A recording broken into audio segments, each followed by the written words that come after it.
she felt did so much for, that she wants to show her appreciation. She did it then. She is playing the part of Thaddeus. That is Thaddeus, one of the most neglected characters in Scripture, for it means praise. It means thanksgiving. And so few people will stop to say thanks. Were there not 10 of you, and only one returned to say thank you? There were 10 who were instantly cured, and only one came back to say thank you. That's Thaddeus. And so if you actually express joy, express thanksgiving for the slightest little thing done you are actually exercising that talent that is known in Scripture as Thaddeus. It's personified as a disciple. He's the 10th one. And so neglected because so few people are grateful. First of all, they reflect upon what happened.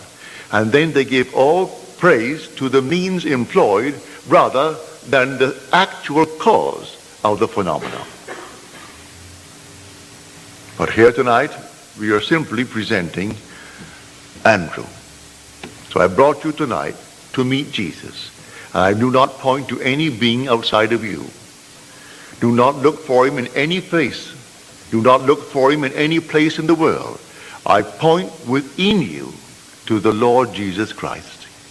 And he is your own wonderful human imagination. Man is God and exists in us and we in him. The eternal body of man is the imagination, and that is God himself. Now, before we go into the silence, let me once more try to explain this simple technique. You will have to practice it and use your own rhythm. You don't have to be in church to do it. You can be sitting here tonight. You can be at home listening to nice music. You can be simply relaxing with a drink. It doesn't matter what you're doing and where you are, but want to do it. Get into a lovely, quiet, relaxed frame. No so-called holy attitude. Forget that. You're holy when you're in love. God is love. So you would love it for someone else. That is all that you need. That mood. Wouldn't it be wonderful if she actually had it? If he had it? If they had it? Also, you know exactly what you want now. And then you imagine you are seeing them. You can see them in your mind's eye and see them vividly. And then breathe yourself into a rhythm. They're telling you that they have it. And you're getting yourself worked up emotionally because they're telling you that they have exactly what you know they would want in this world.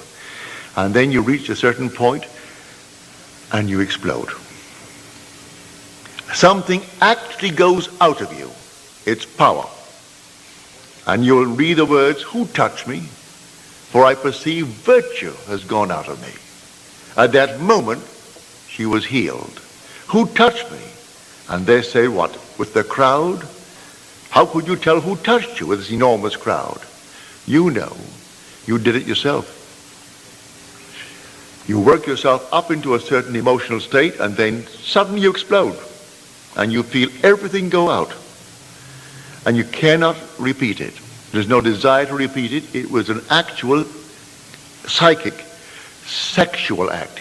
But there's no physical act. There is no evidence of any physical act. But it's the same thrill that you would were it a physical act. Work yourself right up into that state and then let it go. And do not raise one finger to make it so, any more than you would after impregnation. What can you do after pregnancy is taking place? Nothing. Leave it alone and let it take place in its own good time. Now let us go into the silence.